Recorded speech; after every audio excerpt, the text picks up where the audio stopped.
anak ibu semua dalam keadaan sehat di rumah. Oke anak ibu, kemarin kita sudah mendengarkan itu video pembelajaran tema 5 sub 1 dan 2.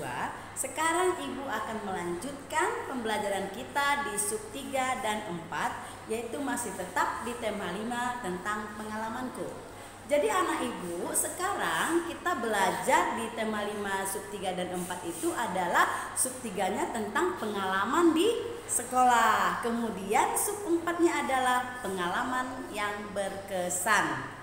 Oke anak ibu semuanya, mungkin anak ibu yang kelas 1 ya belum lagi merasakan bagaimana pengalaman di sekolah karena adanya pandemi sampai saat ini. Tetapi walaupun seperti itu, anak ibu pasti pernah mengalami sesuatu yang sangat berkesan, baik pun itu di rumah, baik pun itu di tempat bermain ataupun di tempat berwisata ya. Jadi anak ibu, hari ini ibu akan menjelaskan tentang pengalaman. Pengalaman adalah bisa juga pengalaman di sekolah, tetapi seperti yang ibu jelaskan tadi, kita tidak masuk belajar maka tidak pernah merasakan bagaimana pengalaman di sekolah, di SD terutama. Tetapi anak ibu juga sewaktu TK juga sudah termasuk sekolah. Jadi ada hal-hal di sana pengalaman yang mungkin berkesan yang anak-anak ibu rasakan di sekolah itu, di TK itu adalah misalnya ketika terjatuh itu adalah pengalaman yang menyedihkan tetapi termasuk berkesan. Kemudian juga ketika bermain dengan teman-teman dengan riang itu adalah pengalaman yang berkesan. Jadi anak ibu, pengalaman berkesan itu tidak hanya kita pada saat senang, tidak pada saat kita lagi bahagia, tetapi pengalaman yang berkesan itu adalah pengalaman yang tidak menyenangkan juga adalah pengalaman. Jadi anak ibu, kita pernah nggak merasakan bahwa pengalaman yang menyenangkan itu termasuk menyanyi? Ya, menyanyi, bernyanyi juga termasuk pengalaman yang menyenangkan. Nah, sekarang ayo kita bernyanyi supaya kita berbahagia. Nah, anak ibu pernah dengar lagu Kasih Ibu kepada beta tak terhingga sepanjang masa, hanya memberi tak harap kembali, bagai sang surya menyinari dunia. Jadi anak ibu nanti boleh menyanyikan ini ya. Anak ibu boleh buka dari YouTube ya, karena lagu ini ada di sana juga ada musiknya ya. Kita ulang, kasih ibu. Kasih ibu kepada beta tak terhingga sepanjang masa, hanya memberi tak harap kembali, bagai sang surya menyinari dunia. Nah ibu, sekarang kita lagi kembali belajar tentang menceritakan ciri fisik anggota keluarga pada teman ya, pada teman sekolah, tetapi boleh juga kepada teman-teman bermain. Nah, fisik adalah sebutan sesuatu wujud dan dapat terlihat oleh mata. Ciri fisik itu bisa kita lihat dari bentuk wajah, kemudian dari rambut, kemudian dari hidung, kemudian juga dari warna kulit. Ya, itu termasuk ciri fisik. Oleh karena itu anak ibu, semua manusia memiliki ciri fisik yang berbeda. Tetapi kita harus saling menghargai dan menghormati ciri fisik yang diberikan oleh Tuhan. Kita tidak boleh mengejek. Nah, semisalkan teman kita dengan kita itu berbeda warna kulit. Misalnya kita putih, teman kita hitam, ya kan? Kita tidak boleh ejek, kamu hitam, kamu jelek, tidak boleh. Karena itu adalah ciri fisik yang diberikan Tuhan secara berbeda-beda. Kemudian kalau misalkan teman kita itu memiliki hidung pesek, jangan diejek karena memang setiap manusia memiliki kesempurnaan yang berbeda-beda sesama teman. Nah, coba perhatikan anak ibu di rumah ya, di rumah coba diperhatikan mama papanya, bagaimana perbedaan fisiknya, bagaimana rambut mamanya, apakah lurus, ikal, apakah keriting. Kita bisa lihat bagaimana juga papa kita, adik kita, kakak kita di rumah, bagaimana perbedaan fisik yang mereka miliki. Jadi dalam ciri-ciri fisik tadi kita harus tetap saling apa Ibu bilang tadi? Menghargai dan menghormati yang berbeda. Nah, sekarang kita masuk ke kalimat ajakan.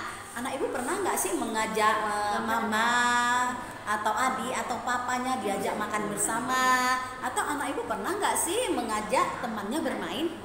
Nah, dalam kalimat ajakan itu harus kita ungkapkan dengan bahasa yang sopan, ya. Ajakan itu harus digunakan dengan bahasa yang sopan. Ibu kasih tahu contoh nih. Contohnya, Anto, ayo kita bermain kelereng. Nah, kata ajakan itu ada kata ayo, ya. Kata ayo, ada juga kata mari. Ada juga dalam kata ajakan itu yuk, gitu ya. Jadi kata ajakan itu mengajak untuk melakukan sesuatu, ya. Contohnya juga ayo mari kita berlatih menari, itu termasuk kalimat ajakan. Kemudian juga Lina, ayo kita menyiram bunga, itu termasuk kalimat ajakan. Atau misalnya yuk kita bermain bersama, gitu, itu termasuk kalimat ajakan. Nah, kalimat ajakan itu tadi sudah Ibu jelaskan bahwa ditandai dengan kata apa? Mari, ayo, dan yuk. Nah, jadi dalam kata ajakan tadi tetap harus menggunakan bahasa yang sopan ya anak Ibu ya.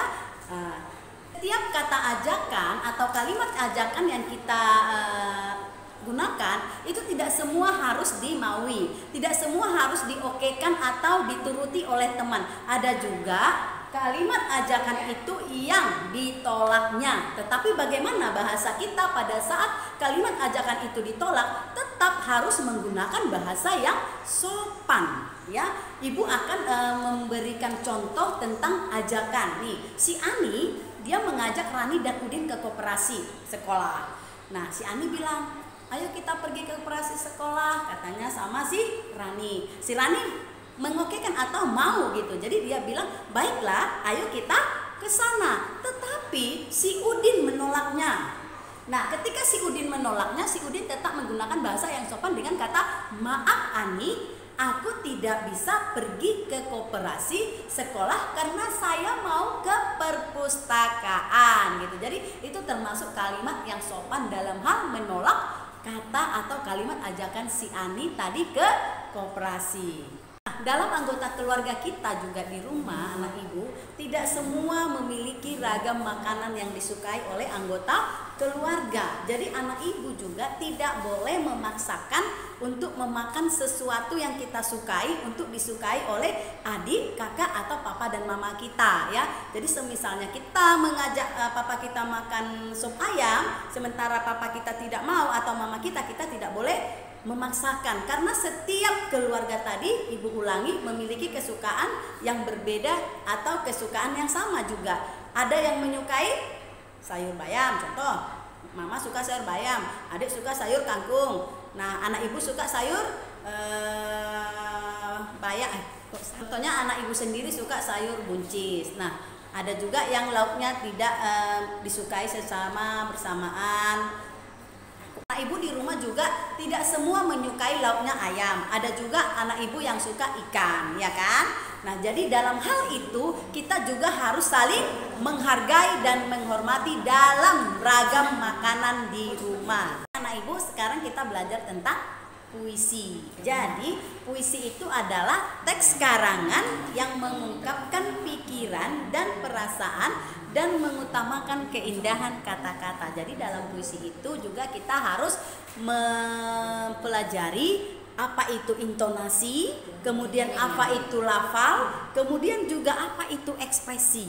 Jadi dalam berpuisi anak Ibu, kita harus belajar tentang bagaimana sih intonasi tentang sebuah puisi. Nah, kalau misalnya intonasinya lambat atau lemas, maka puisi itu tidak menarik didengarkan oleh orang lain. Ketika puisi itu kita bacakan dengan intonasi yang kuat, dengan semangat, atau dengan ekspresi yang benar-benar kita ungkapkan secara bahasa yang indah dan penuh makna ya.